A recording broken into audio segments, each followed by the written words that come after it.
Assalamualaikum warahmatullahi wabarakatuh. Di video kali ini saya akan memaparkan tugas 1.1A8, yaitu koneksi antar materi, kesimpulan, dan refleksi modul 1.1. Sebelumnya, perkenalkan, nama saya Asmaya Sari SPD, calon guru penggerak Angkatan 10 Kabupaten Bekasi, Jawa Barat. Berikut kesimpulan dan refleksi modul 1.1. Selamat menonton. Menurut Ki Hajar Dewantara, pengajaran merupakan bagian dari proses pendidikan.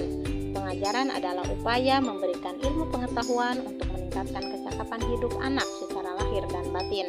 Sementara itu, pendidikan pada hakikatnya adalah mengarahkan anak agar mencapai keselamatan dan kebahagiaan yang maksimal, baik secara individu maupun sebagai bagian dari masyarakat. Peserta didik diibaratkan tanaman padi dan guru adalah petani.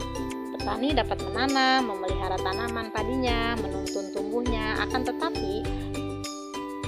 tetapi tidak dapat digantikan kodratnya menjadi jagung. Dan pendidikan harus memperhatikan kodrat alam dan kodrat zaman, karena keduanya tak terpisahkan. Perkembangan zaman menuntut pendidikan untuk terus berkembang agar relevan. Penting bagi pendidik untuk memahami dinamika zaman agar dapat merancang pembelajaran yang sesuai.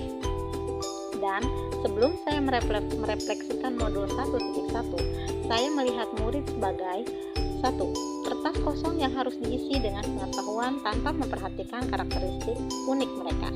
Yang kedua, saya mengutamakan penguasaan semua mata pelajaran daripada mendukung minat dan bakat siswa.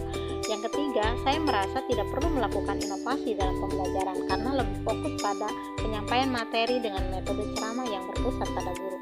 Dan yang keempat, pendekatan pembelajaran yang saya terapkan hanya sebatas transfer materi dan fokus utama pada ketuntasan materi daripada pemahaman karakteristik murid. Tetapi setelah merefleksikan modul 1.1, saya menyadari beberapa perubahan dalam pandangan perilaku saya. Yang pertama, saya tidak lagi melihat murid sebagai kertas kosong seperti yang saya yakini sebelumnya, melainkan sebagai individu yang sudah memiliki karakteristik unik yang perlu dibangun. Yang kedua, saya menyadari pentingnya mendukung minat dan bakat siswa daripada memaksakan penguasaan semua mata pelajaran. Dan yang ketiga, saya merasa perlunya inovasi dalam pembelajaran untuk mengakomodasi keberagaman karakter siswa. Pendekatan pembelajaran yang saya terapkan melampaui sekedar mentransfer materi. Saya lebih menekankan pemahaman karakteristik individu murid daripada hanya fokus pada ketuntasan materi. Dan selanjutnya, dalam mengimplementasikan pemikiran Ki Hajar Dewantara, saya akan menerapkan beberapa hal. Yang pertama, saya akan menerapkan konsep merdeka belajar di kelas saya. Hal ini akan memberikan siswa lebih banyak kebebasan dalam mengembangkan potensi mereka secara mandiri. Yang kedua, merancang pembelajaran yang interaktif dan menyenangkan, melibatkan murid secara aktif sesuai dengan metode student center atau berpusat pada murid. Yang ketiga, saya juga akan menerapkan pendekatan pembelajaran abad 21 dengan fokus pada berpikir kritis, kreatif, komunikatif, dan kolaboratif.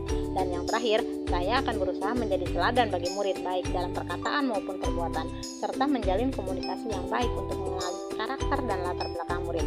Nah, saya rasa cukup untuk video saya kali ini. Semoga bermanfaat dan sampai jumpa di video berikutnya. Wassalamualaikum warahmatullahi wabarakatuh.